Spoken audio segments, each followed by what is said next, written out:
Yeah. Hello, Fiona. Hiya, how are you? I'm very well, thank you.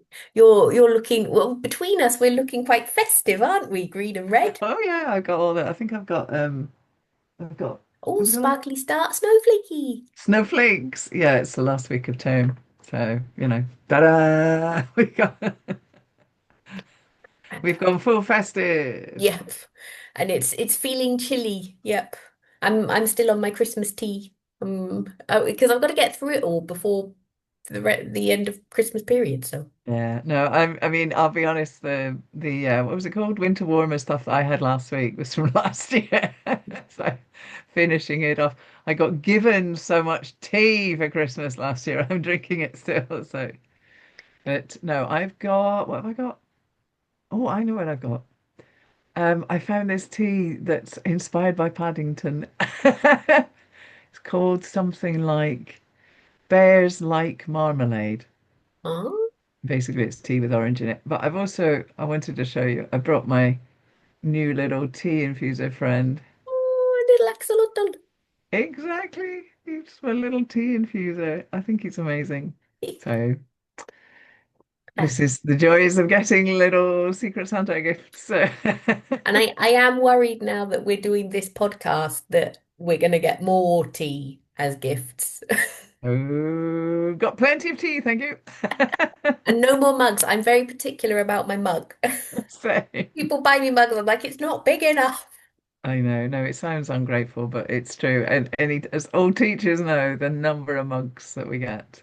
Yeah. But they're nice. So, They are nice. I And use them as I've got somewhere around here. I don't know, I put my pen pot, but I've got a mug as a pen pot and they're always very thoughtful gifts. And that's yeah. why I feel bad because I'm like, I'm not going to use it. I like my big mug. Yeah. No, I do. I But, get through them, but sort of in a one by one. mhm. I'm due for a refresh at work because the one I've got there's got chipped. Anyway, Yes. Anyway, enough about the T. Let's get on to the yes. ELT. What are we So talking about? today we're going to chat about using the board. That's too hot. Yes, we are. And there's various kinds of board that we can talk Yeah. about as well. So, Yes. So, because did you say when we were chatting right at the very beginning, did you say you've got two boards, like one at the front and one at the back? yeah, I Cool. kind of got three boards now. I've got, but that's because the 2 years ago, well, last year, in fact, they gave me a big um, screen. It's a TV. It's kind of a smart board, but not quite. It's closer to a TV screen or computer. Mhm. It's not completely smart. It's only half smart, but it's really good. So that's at one end. Um, but they put it at the opposite end from the board. Mhm. So I got this big double board that was the previous years. That's what I've been using, and it was one of those screens that you pull down from the ceiling and the projector. So yeah, so last year I got new tech. It was the opposite end from the actual board. And so I have a flip chart as well. So I've got like all this stuff going on.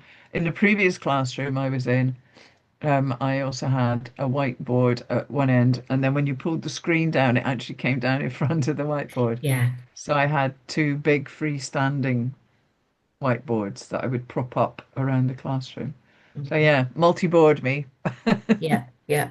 Just And then you, of course, yours is the I'm all digital with my boards teaching yeah. online. Yeah. Yeah. Although, so, I mean, I remember when smartboards became popular a few years ago.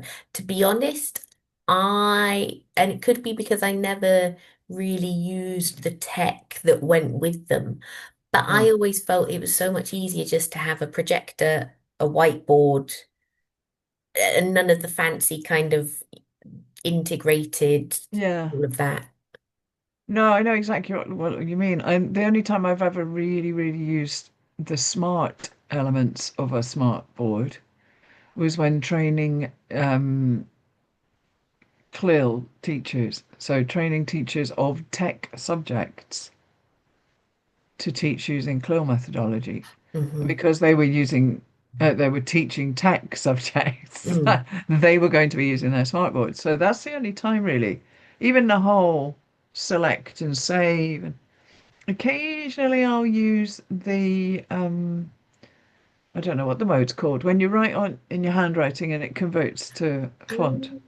Okay, I'll yeah. use that one occasionally on the board.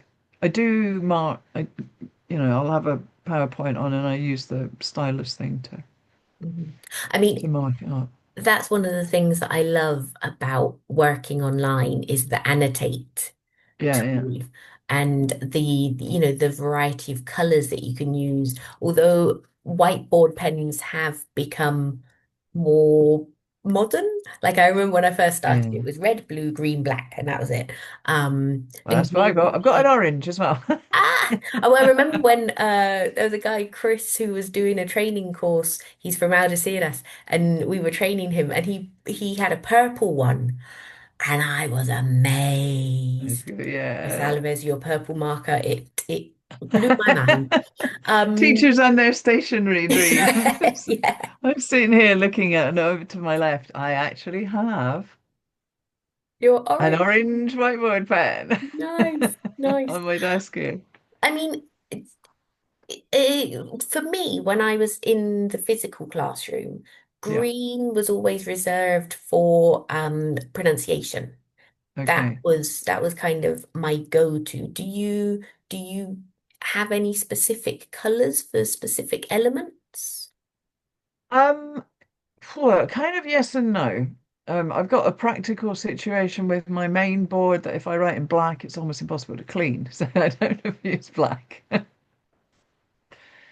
I don't use much green because I do use red. And then we have the whole color blindness issue. Mm, So of the black and blue pair and the green and red pair, I only use one. hmm That's the first thing because some people have black and color blindness, black, blue. So I only use blue of that pair and I only use red of the other pair basically. On a flip chart, I might use green, but if I've used green, I don't use red. I mean, it all sounds a bit strange, but it's just basically the green is more visible on the flip chart, the ink is. But I'm very careful not to use the two. And then I've got purple and orange on the flip chart. I color code stuff very much, but I don't have a consistent. It's more about tr what's the word? Kind of triggering the hippocampus, that idea of creating maps.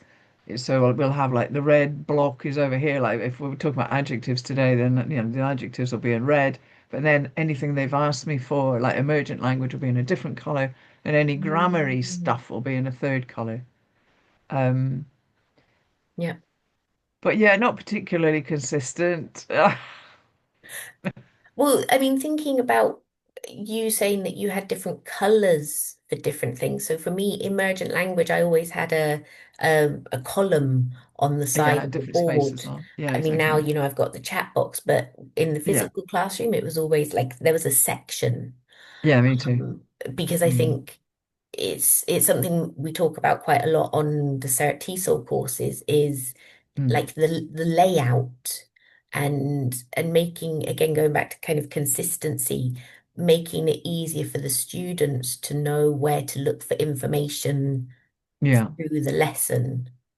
Although, so I usually do that, especially if I'm on the bigger board, so the one at the opposite end from the screen, because that's a big double, it's so big I've actually got part of it as like my notice board. Um, but when I'm on the flip chart, I don't particularly have space for that. So what I'll tend to do there is, and it's still to work on the spatial thing, is use it almost more like a mind map. So we'll start off with the ed ending adjectives or whatever it is. Um, and then as emergent stuff comes out in another color, it'll get slotted in near whatever Mm. word it's closest to in concept. But the students will tell me where to put it. We went back about, let me think, my maths isn't great here, but about 35 years here. No, maybe more, 40 years recently, and did that activity about plotting words onto an elephant. And that was a good use of the board. Hang on, Draw a big elephant and get I need a students. little bit more context here. Plotting words onto an elephant. Yeah, any. older teachers like me will probably remember this. I have the feeling it was a Mario Involucri activity. And anybody in the comments, please correct me if I'm wrong on that one. Um, I mean, I trained in 1988, and this was something that was in our training. You draw a big elephant, and then you have the word list, and then you plot it. And the students have to put the words on the elephant somewhere, and then they justify why they put it on the particular Mm. place in the elephant. And we were doing recently, we were doing about 3 weeks ago, we were doing a lesson on how to learn vocabulary, how to maximize your learning. Mhm. And I just said, right, somebody draw me an elephant. So they drew one on the board. I drew one on the flip chart because it's not quite big enough. And so we just took a list of vocab that had been in our IELTS lesson the previous day. So words like exponential and phenomenon and endemic and I can't remember what else. Um, personify was another one. Yeah, it's good. And then they had to decide where on the elephant to Nice. put Oh, I things. love that. And I was curious because we had a little chat afterwards. We didn't chat about all the words, but I asked them what they if they had all put something at the elephant's feet. And they'd worked in pairs. And they had all put something on the elephant's feet, but they'd all put a different thing. Mm. And they were able to explain it, like advocate was one of the words. And they said, well, we put it down by the feet because if you advocate something, you're kind of supporting it. And the legs are what supports us. So it Oh, was, yeah, I love that that idea was good. because I think as well, we talk a lot about mind maps and things like that, Mm, but having something concrete like a physical elephant or whatever you choose to yeah. do would make it so much more impactful. Well, this is it. Back in 1988, it was something that whoever it was, and I'm going to say Mario, but I'm sorry if it wasn't, that Mario obviously knew intuitively worked and had tried and it worked. And of course, now we know why it works because now we've got the neuroscience, now we've got the information about how the brain works. And Mm, it's that deep processing. But it's a curious use of space on the board, going back to the board um, how you organize your vocabulary. And it doesn't have to be how the teacher organizes it either. mm, Hand the pen over. I think almost the best use of the board is for the students to use the board. yep, definitely. Um, That is and really use it funny for like actually. running dictations and stuff. Write it on the board. Mm. I'm Um, quite short, and many years ago, the school that I was working at, we moved to new premises, and so we were talking about, layout and things like that. And I remember, I, we were talking about the board, and I said, you need the board to be lower mm. because, in one of the rooms we had this massive whiteboard, which was amazing. I could use about half of it. Yeah, I've had that situation before. And Yeah, and and then thinking about the students, because yeah, obviously especially this the was an kids after and school yeah, academy, so we had from very young learners all the way up, and yeah, enabling the students that who were 4, 5 years old to come up and do yeah. something on the board. So yeah, it needed to be lower. Do you ever use those mini boards? Oh yeah, well, obviously not now, but yeah, and the cheap hack, for mini whiteboards is just to use like a Polly Pocket with a piece of paper. Yeah, I do Uh, that, yes. Yeah. Put the thing inside, pin it on the board, and they can write on it. And then Yeah. and then they're great for storing. You put your pen in it, you put Yes. your little tissue in it, and then just hand those out. Yeah, perfect. Yeah, mini boards are great. And you can use them for like a variation on Kahoot, like a more Mm, manual version of Kahoot. You get the kids to have the four colors and nice. they scribble a bit of color in the air and then everybody can see what color they've gone for. And then the scribbling is it's as effective. It's done quickly. It doesn't have to be Mm, perfect. They just scribble a patch on the yeah, board and lift it yeah, instead of going into tech. You don't need tech. So yeah. many countries just don't have electricity to charge phones, or they don't have phones, or they got one phone for a community or whatever. The assumption that tech is available to all. But you can use these mini boards, Yep, yep, yep. yeah, Yeah. little jobs. In fact, in the pandemic, I used a little chalkboard a lot, training online.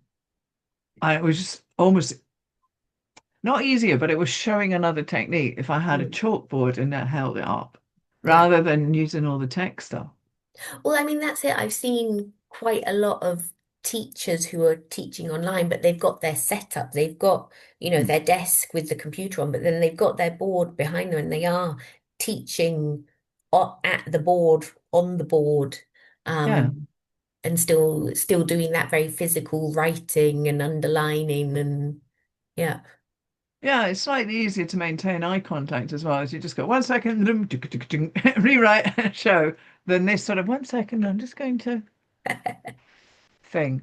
And also, as I say, depending on who you're training or who you're teaching, particularly for teacher training, uh, they may not have access to using tech in class. They may be mini board users, if you see what I mean. Mm. So if they see how you're using it, then and I think that the need for these more manual board use things may increase as time passes to show younger trainees how to use the more manual stuff because the generation coming up is much more tech based.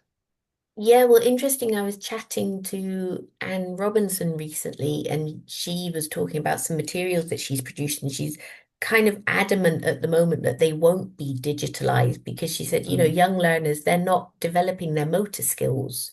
This They're is it. now that they're doing so much Yeah. online and things are happening online in their classrooms as well. Mm.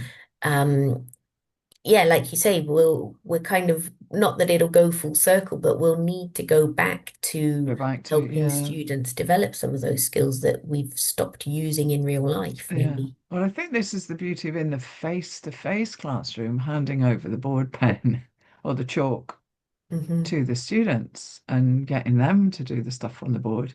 And even occasionally, depending on the level, obviously, if you want to write a note on the board, just say, so and so, Ray, can you go and write such and such a thing on the board? And it becomes like a mini dictogloss for that person, Hmm. and Hmm. they write it up. So, yeah, I mean, I don't know how many steps a day in the classroom running from board to board to board, but I'm running around the room the whole time. I don't notice it. I love it. It's great. And there's lots of stuff on the board and you can come in. Another way of using it is I don't clean it at the end of the day. Hmm. I clean it next time I use it. And the reason being that that makes the vocabulary is still sitting there for a bit longer and Hmm. it's being seen for longer. Obviously, I clean it. I don't, I don't have like chaos. But if like, I'm trying to think what's been on my board recently. I don't know. We were reviewing simple past verbs, so we had a game. The typical game where you say one form and they write the other one on the board, and Hmm. and just leave it there for a couple of days, so they can have a quick sneaky review. Hmm. Hmm. Um, I mean, obviously, if you need to use your board, you Well, I know, mean, I but think that's the joy of the flip chart as uh, well, well, is that, exactly. Yeah, it can come back to it. yeah, yeah. It's low tech saving your board. And I do, I use it a lot. And I also use like the back of it. So I'll flip a piece of paper over and I'll write stuff on the back. Like, for example, if we're doing like spontaneous presentations, which we'll be doing as soon, we've got presentations as soon as we're back after Christmas. Um, you write 5 topics, number one, axolotls, for example. Number two, gargoyles. Number three, Christmas pudding. Number four, whatever, crazy stuff. And then you just say, right, guys, you're going to have 10 minutes or 15 minutes to prepare a presentation using no PowerPoints on a Mhm. topic. Give me a number from 1 to 5, and then each one to get, and then you just pivot the board, and it's there already. So yeah, I use the back of the board sometimes as well. Well, the back of the flip chart Mm. sometimes as well. And do your students ever take photos of the board?